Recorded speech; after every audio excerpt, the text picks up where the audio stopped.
remember going to a conference and I was sitting next to a plastic surgeon. Can I ask you this question? Yeah, we just got to talking. Yeah.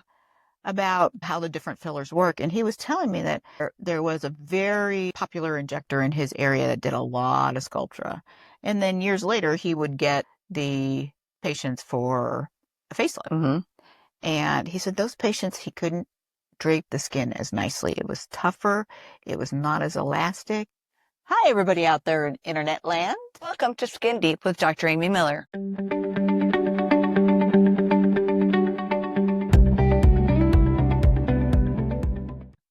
And I'm Dr. Amy Miller. I'm coming at you today from St. Louis Skin Solutions in St. Louis, Missouri. And first and foremost, Megan, what wine do we have today? Well, the reason we got Dr. Miller to do these lovely podcasts was we bribed her with wine. So it is her with wine. Yeah, big surprise, right? Mm-hmm. So today we are drinking the Ménage à Trois Red Blend. It is a lovely medium body red, doesn't have heavy tannins on the back end, smooth and velvety, full of rich berries. Do you know what it blends? Is it a Cab and a Pinot? I don't know what this one blends. This one, it does not tell me what it blends in this one. It's a 3 grape blend, but they won't tell me what the grapes are. Nice. Yeah. Better than that one we opened a few weeks ago that was yucky that we poured down the drain. Yeah. Yeah, we didn't like that one. Yeah. Pretty tasty. So anyways, today we are going to be chatting about biostimulatory injectables versus regenerative injectables, what the difference is, what they are, where we're going, and how did we get here? Okay. All right. So the big thing with injectable fillers is that they are stimulating your body to make its own collagen. And we didn't think that was happening initially because in the beginning, the fillers that were available weren't around long enough. Like first and foremost, it was collagen. That was only in there 6 or 8 weeks. Right. So that's not long enough to do much anything. But then as the hyaluronic acids started coming out in the longer term, the more cross-linked hyaluronic acids, we found maybe there is some stimulation to it. And then we definitely could see it with the longer term fillers such as Sculptra and Radius. Sculptra is polyallactic acid. That's the generic name. And Radius is calcium hydroxyapatite.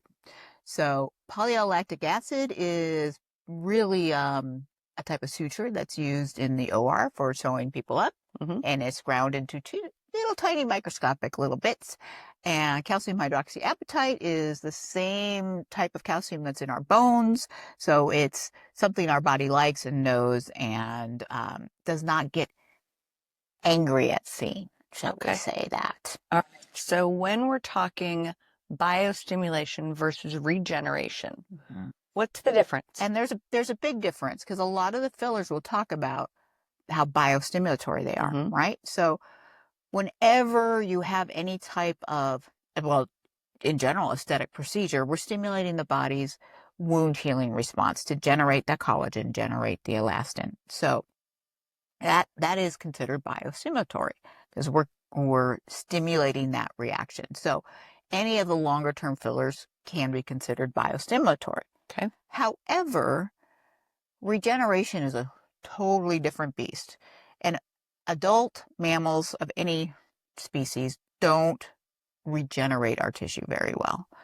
We can repair it, but we don't regenerate it. Okay. There's one little guy called the axolotl. He's kind of a cute little, I have a picture of him somewhere. He's a cute little amphibian. Oh, there he is. There he is. And he is one of the animals on Earth that as a full adult can totally repair his skin. So you take an axolotl, you cut out a chunk of skin, you let it heal, and it repairs all the original organelles and functions are there. The sweat glands, the hair. Well, this is for a human. Right. So it's back to square one.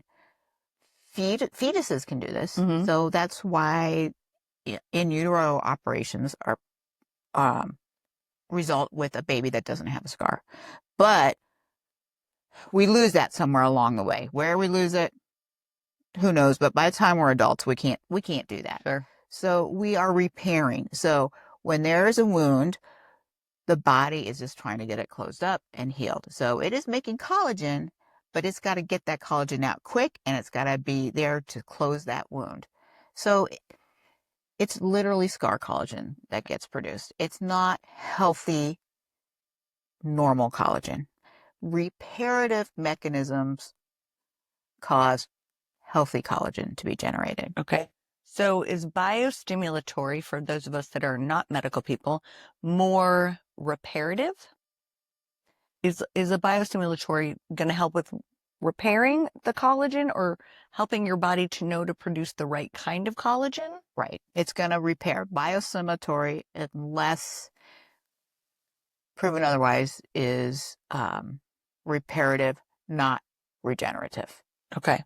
So we are on a quest to find out how we create more regeneration. Okay. So that's why that little axetol is so popular. The scientists are studying how do we do this? How can we Create regeneration. create generation? Can you imagine having a hysterectomy or any type of surgery and not having a scar? That'd be grand. That would be quite grand. That would be quite grand. Yes.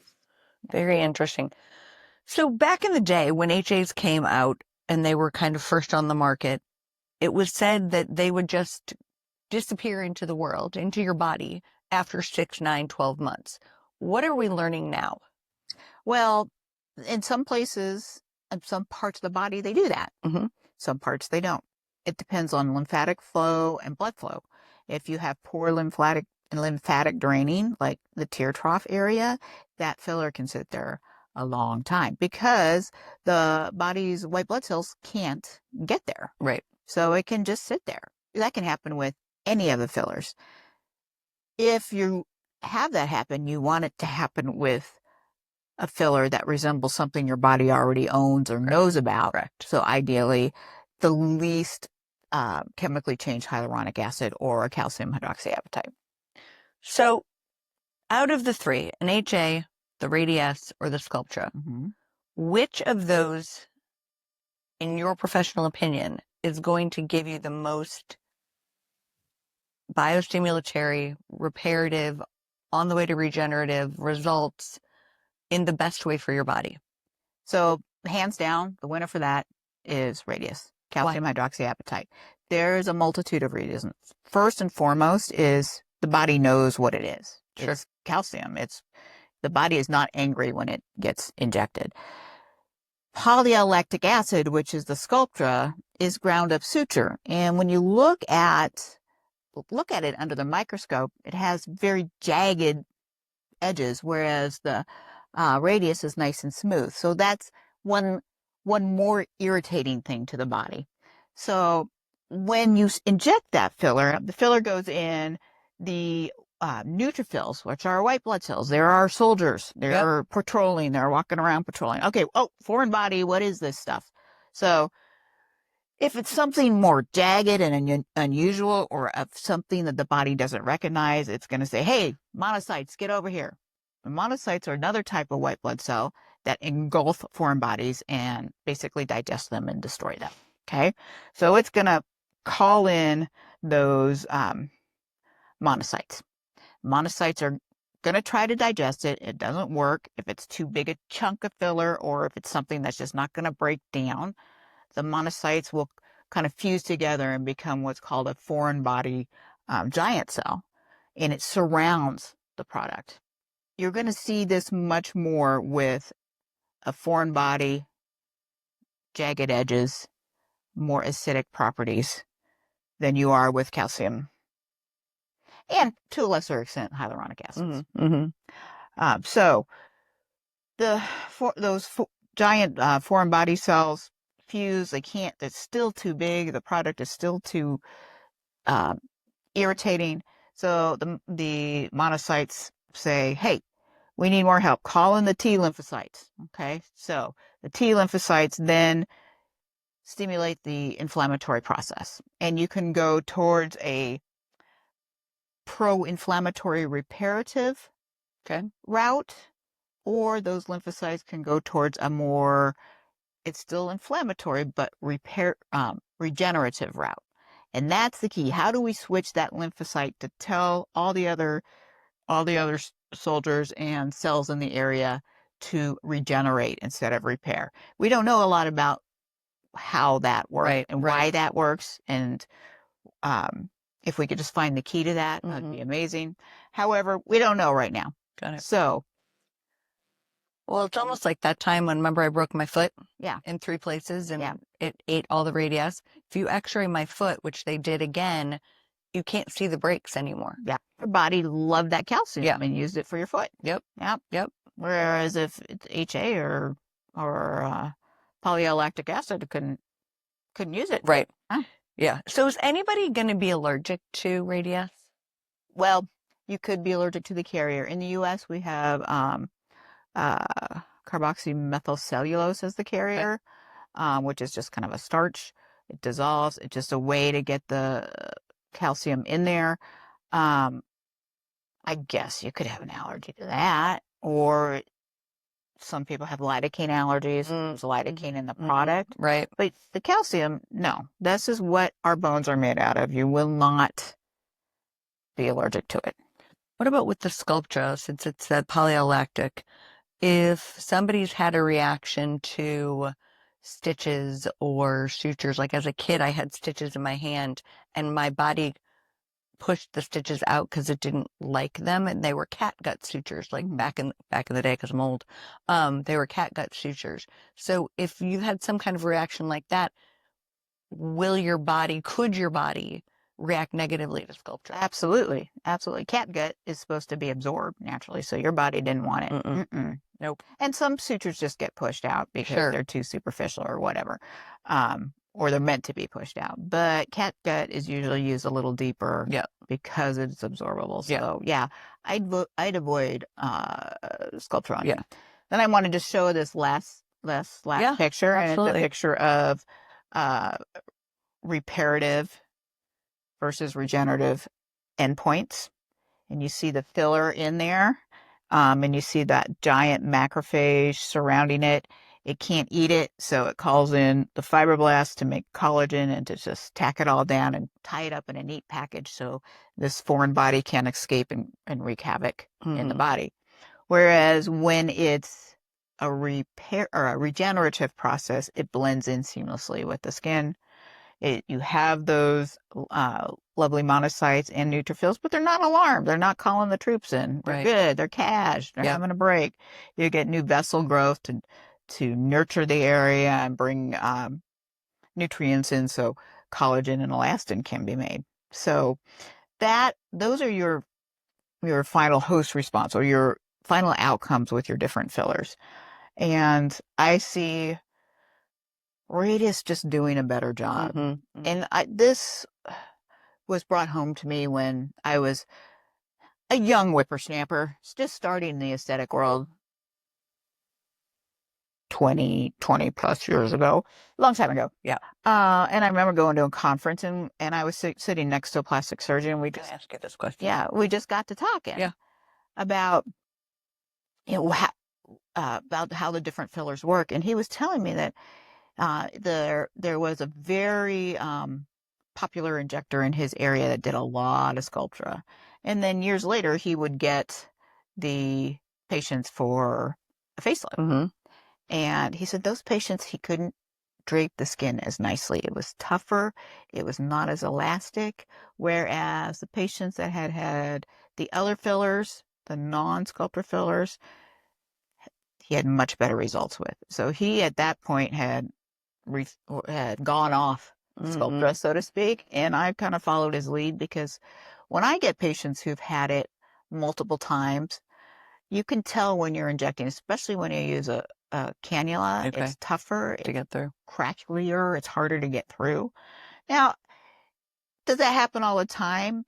Probably older folk more often. These younger 20-somethings that are getting their polylactic acid, it's fine. They're young enough. They're probably not going to have as vigorous a response. So that's one of those things. Hey, you're 25, it looks good initially, and you keep doing it, and then you're going to pay for it later. I hate to say it. Yeah. And I don't like to diss certain products, but this one is not, Sculptra's not one you want to keep doing over and over again. It's like sun damage. Yeah. The more you accumulate, probably Yeah. the The worse it's going to be. Yeah. Yeah. Yeah.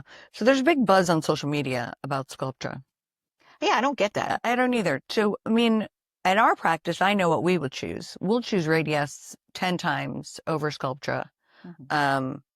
And I just do your homework, get your education Yeah. before you just jump on, and that's on any social media bandwagon. Before you jump on that social media bandwagon, make sure you go to a professional that you trust, that knows what they're doing, that has experience, so that you can get the actual education that you need before you start injecting your face, your bottom, your thighs, wherever you're going to inject. Just make sure that you have the education ahead of time for it. Exactly. Because if your injector says, "Oh, it lasts 3 years and then it's gone," I would question that. Yeah. Because they haven't looked at the long-term effects and that whole healing and inflammatory reparative versus regenerative response. Just one other thing on Yeah. Radius on calcium Mhm. hydroxyapatite. Just this morning, I was looking through my inbox and there was an article about calcium hydroxyapatite in the forearm. So you know how elderly people get all those bruises and they tear more easily. Absolutely. And this was really fascinating. They did one treatment and they used the worst forearm as their treated arm with the Sculptra and the better, or with the Radius, excuse me. And the better forearm was their control. And they injected and did biopsies 45 days later and then a year later and saw sustained improvement over the year. Nice. It's quite fascinating. They did ultrasound studies. They showed that something called the subepidermal echogenic band, which is kind of the space where the papillary dermis has been destroyed over time by sun exposure and whatnot, that actually goes away. Or it improves immensely. That's crazy. Yes, it is crazy. It is crazy. Because that skin, I remember with my dad, his skin was he always was purple. Yeah. And just the skin and he would bleed all the time just because his skin was so thin from years and years of growing up on Cape Cod and being in the sun and then living in Florida and, all those things. So that would have been an amazing thing to know back, back in the day before he passed. But that would be cool. Be very cool was, we have some patients that could use that. Yeah. Absolutely. Very cool. Very cool. All right. Closing notes. Well, go get some of this if you like red wine. Yep. I think that is a good one. It's a $10 to $15 bottle. It's not expensive. Yeah. And if you're looking for regenerative treatments, come to St. Louis Skin Solutions. We got you. Signing off.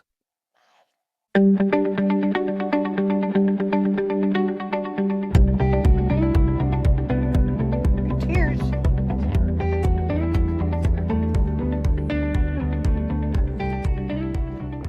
All right.